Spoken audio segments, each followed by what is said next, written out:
Et donc, truc assez ouf, en fait, c'est moi qui détiens le record du monde aux 24 heures du Mans. Parce que moi, je ne l'ai pas fait en 24 heures, je l'ai fait en 2 heures. Donc, en fait. Ta gueule. Attends, mais c'est parce que. Bonjour à tous, aujourd'hui je vais vous présenter cette magnifique Porsche 991 GT3.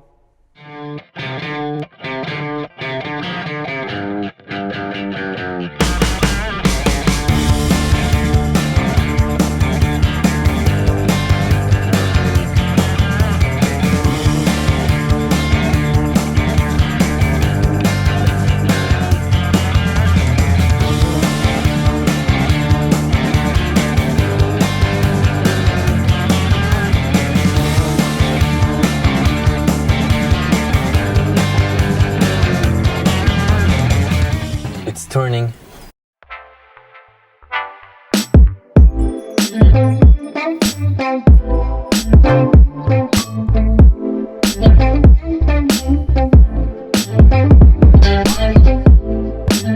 Et c'est donc cette magnifique Porsche 911 génération 991 phase 1 en GT3 que je vous présente aujourd'hui. Il s'agit du 3 litres 8. C'est écrit sur l'aileron d'ailleurs. C'est écrit sur l'aileron d'ailleurs, c'est absolument la seule raison pour laquelle je le sais. C'est donc la 3 litres 8 dans cette magnifique livrée noire, intérieur noir.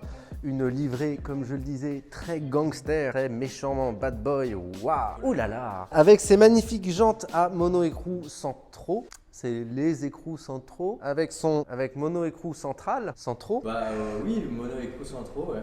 Voilà. Il y en a 4. Quadricolore. Puis il y a 4 couleurs premières. Ouais. Ils sont centraux. Mais ils sont mono. Dites-nous en commentaire si on dit mono-écrou central ou mono-écrou centraux. On ne présente plus la GT3 qui est un petit peu le crème de la crème de la 911. C'est la version intermédiaire entre la 911 civilisée et la 911 de piste, donc la GT3 RS. Une voiture extrêmement efficace, extrêmement versatile qui fait partie des dinosaures aujourd'hui, donc même sur les générations de 992 car on retrouve les derniers moteurs atmosphériques de la gamme Porsche. Alors là, on est sur une 991 phase 1. Toutes les 991 phase 1 étaient en moteur atmosphérique. Et c'est à partir de la phase 2 que sont apparus les turbos et qu'ont disparu les moteurs atmosphériques, sauf sur les GT3 qui perdurent jusqu'aujourd'hui sur les 992. C'est une voiture qu'on livre aujourd'hui à son nouveau propriétaire qui en a fait l'acquisition. Il a eu le bon goût d'acheter cette voiture aujourd'hui qui est une cote montante qui va continuer de grimper parce que, comme je le dis, c'est les derniers atmosphériques et c'est les dernières vraies voitures de course et voitures très émouvantes qu'on peut avoir aujourd'hui sur la route. Alors, en termes esthétiques, il s'agit ni plus ni moins que d'une 911 assez classique, mais malgré tout coursifiée. Donc, comme on le disait, avec ces jantes beaucoup plus sportives, avec un énorme mono-écrou central qui est d'une praticité à toute épreuve. On doit démonter avec une clé dynamométrique gigantesque que personne n'a sur lui, donc quand on crève, c'est direction dépanneuse. On a un aileron à l'arrière, on a un masque avant qui est un petit peu plus travaillé, un petit peu plus sportif que sur une 911 classique, et à l'intérieur, on va faire le tour, vous allez voir, on a des baquets, des harnais, tout ce qu'il faut, tout ce qu'il faut. Concernant son moteur, c'est donc l'historique, l'iconique 6 cylindres à plat de chez Porsche, moteur donc atmosphérique de 3 litres 8 qui développe 475 chevaux pour une voiture tout de même relativement légère, dans les 1,5 tonnes à peu près. Donc c'est une voiture vraiment qui marche. On a un rapport poids-puissance qui est quand même très intéressant et on a surtout une tenue de route fabuleuse. Ces voitures sont connues et reconnues pour leur châssis, pour la rigidité de leur châssis. Pour vous donner un petit exemple, c'est une voiture, si vous vous retrouvez avec une roue qui monte un petit peu sur un trottoir, bon bah l'autre sera dans le vide parce que le châssis ne se tord pas du tout. On a une voiture qui est extrêmement rigoureuse. C'est de la sorcellerie en fait, une GT3. Vous arrivez dans un virage à fond de balle et ça va jamais passer, ça va jamais passer et en fait ça passe. C'est ça qui est dingue, c'est que c'est vraiment des voitures qui cassent la physique, qui ont une tenue de route extraordinaire et le tout avec des plaques d'immatriculation, une carte grise et tout, ce qui est assez dingue. Alors Porsche, on va refaire l'histoire de Porsche, on va pas vous rappeler un petit peu la 911, mais ce qui est incroyable, c'est que vous avez une voiture qui est à la fois fiable, qui est relativement confortable pour une voiture de course, parce que, entendons-nous, c'est une voiture de course, qui est franchement imbattable sur circuit et avec laquelle vous pouvez aller au boulot. Ça consomme pas énormément, c'est ça qui est dingue en fait. Cette voiture, elle sait absolument tout faire et elle fait tout très bien. Alors les GT3 sont un petit peu plus compliqués à exploiter au quotidien de par leur garde au sol qui est quand même très basse et l'absence de place arrière. Alors, j'ai fait le voyage jusqu'à l'arrière de la voiture parce qu'il vaut quand même le détour. Avec cet aileron dont je vous parlais tout à l'heure, qui est quand même assez imposant, moins imposant certes que sur les GT3 RS, mais quand même pour une voiture qui se veut assez civilisée, il est quand même là quoi, il est assez costaud. Et on retrouve bien entendu la signature lumineuse des 991 phase 1, les phases 2 étant sculptées et les phases 1 étant lisses. C'est vraiment un arrière qui est réussi, qui a vraiment une ligne très affûtée. Et on reconnaît aussi les GT3 avec leur double échappement central. Non, voilà, ça, il faut commencer par se foutre de ma gueule, hein. Il y a un moment, il y en a marre. Hein.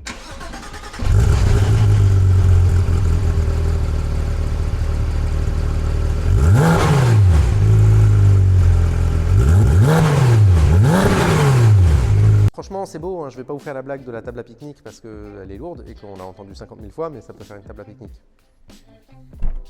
Et donc à l'intérieur de cette GT3, on retrouve un intérieur de 900, somme toute assez classique, malgré tout un peu coursifié. Enfin un peu, quand je dis un peu, hein, c'est quand même assez pas mal. Avec des sièges baquets, cuir et alcantara, des harnais qui ont été bien entendu ajoutés et un énorme arceau à l'arrière pour la rigidité de la caisse. Vu que ça reste une voiture homologuée, on a quand même des ceintures de sécurité qui viennent se prendre normalement, en plus des harnais, ce qui fait que quand on est sur la route, on n'a pas besoin de mettre les harnais qui non seulement sont interdits, et en plus de ça, assez peu confortables, ce qui nous permet d'avoir ce petit objet là qui nous rentre bien dans les fesses, ce qui est très plaisant quand on fait de la route. On retrouve notamment le volant Sport Design en Alcantara, qui pour moi est le plus beau volant de chez Porsche. Alors certes, c'est pas un volant multifonction, il n'y a pas de bouton, il n'y a pas de commande, on peut pas gérer la radio ou le téléphone, mais il est absolument magnifique. Il y a un design, tout le nom d'ailleurs, hein, Sport Design, il n'est pas juste sport, il est aussi design. Vous avez les palettes au volant, très réussi. On a l'échappement sport, bien entendu, c'est une voiture de sport. Le pack chrono et du cuir étendu. Vous pouvez constater ces magnifiques surpiqûres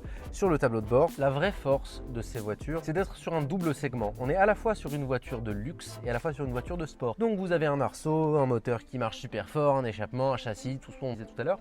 Mais vous avez aussi du luxe et du confort. On a du cuir, de l'Alcantara, un cuir qui est donc étendu et surtout une tripotée d'options qui sont assez difficiles à trouver sur une voiture de sport. Vous avez la climatisation, vous avez une sono de super bonne qualité, vous avez le régulateur de vitesse parce que quand vous vous rendez sur circuit, vous allez faire de l'autoroute, donc le régulateur sera plaisant. Quand vous serez en train de faire de la piste, vous serez là dans un virage pleine balle à rétrograder, le tout en écoutant du Mariah Carey, ce qui est quand même plutôt sympa.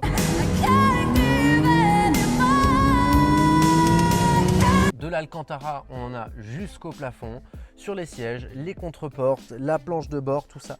Et le tout avec la qualité de finition qu'on connaît à Porsche. C'est une voiture qui est extrêmement aboutie, extrêmement réussie et qui saura, je pense, satisfaire tous les fans de circuit et même les autres. Il n'y a pas besoin d'être un pilote pour apprécier une GT3. Alors, c'est effectivement sur circuit qu'elle sera le plus à son aise, mais il suffit de s'asseoir à son volant pour se rendre compte à quel point c'est une voiture plaisante, même sur les routes, sur des routes de campagne, sur des routes de montagne ou en bord de mer. C'est une voiture qui est plaisante à rouler. Avec sa boîte PDK, qui est donc une boîte à double embrayage, saura aussi rouler à basse vitesse de manière très plaisante. C'est une voiture, comme je le disais, qui est extrêmement versatile et qui sait tout faire à merveille.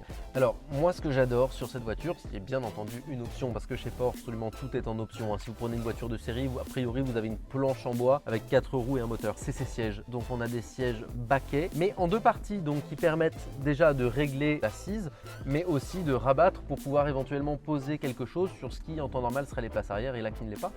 Mais surtout, ces sièges ont une coque en carbone qui est très belle. J'invite mon ami Maître Ménard à ouvrir ce siège.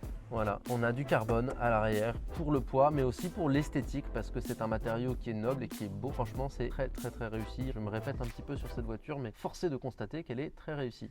On parle quand même d'une voiture qui est vraiment poussée, qui a été poussée dans son développement, poussée dans sa puissance et d'un moteur qui a été poussé à son maximum. Qui dit moteur poussé à son maximum dit moteur qui présente certaines faiblesses. Effectivement, les GT3 ont été garantis par Porsche pendant 10 ans ou 200 000 km, ce qui n'est pas dans les habitudes de la marque, car Porsche a découvert à l'usage que ces moteurs avaient une faiblesse qu'ils cassaient. C'est d'ailleurs le cas de celle-ci qui a bénéficié d'un moteur flambant neuf. Le moteur doit avoir 7 km. Elle est partie de Porsche Monaco pour venir jusqu'ici après son changement de moteur parce que le moteur avait cassé. Voilà, ils sont ensuite changés et fiabilisés. Donc la majorité des GT3 que vous trouverez sur le marché auront un moteur neuf. Voilà, c'est une erreur qui a été commise par Porsche. Pas forcément même une erreur, mais on essuie les plâtres quand on sort un nouveau modèle. Donc là, en l'occurrence, ils l'ont fait et ils ont assumé, ce qu'ils n'ont pas toujours fait d'ailleurs avec leurs erreurs. On parlera de l'IMS peut-être dans une prochaine vidéo, mais en l'occurrence, l'occurrence, là, c'est un défaut de conception qu'ils ont assumé jusqu'au bout et ils prenaient en garantie tous les moteurs qui cassaient. Donc celle-ci a un moteur neuf, comme beaucoup de ses homologues. Homologue, je sais pas si c'est mon terme, mais bon, bref, vous m'avez compris. On va passer au coffre. Hein? Et oui, allons derrière. Non, c'est à l'avant. Et oui, ce qui est rigolo sur cette voiture, enfin, sur toutes les Porsche, c'est d'avoir un coffre à l'avant. Mais celui-ci de la GT3 a une particularité, c'est-à-dire que dans un coffre de Porsche, voilà, on a un petit espace qui est pas énorme pour y mettre un petit sac, une petite valise, ce genre de conneries. Mais dans une GT3, c'est pas ce qu'on met. Je vous montre tout de suite. Dans une GT3, on met un sac de sable. Et oui, avec ce sac de sable, sous couvert d'avoir une géométrie qui a été faite en fonction, vous allez pouvoir rajouter du poids à l'avant de la voiture pour lui donner plus de mordant dans un virage et pour lui donner plus d'accroche à l'avant de la voiture. Parce que comme on le sait tous, on a un moteur qui est à l'arrière, donc ça permet de mieux répartir le poids. Et c'est une petite combine qu'utilisent de nombreux propriétaires et pilotes de GT3 et GT3 RS. Le petit sac de sable à l'avant de la voiture, ça marche toujours. Et bah, voyez-le.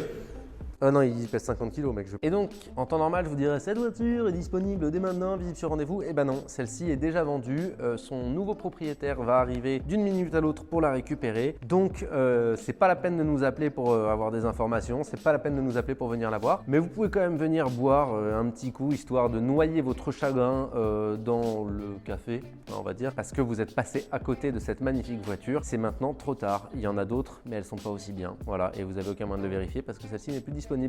À très vite.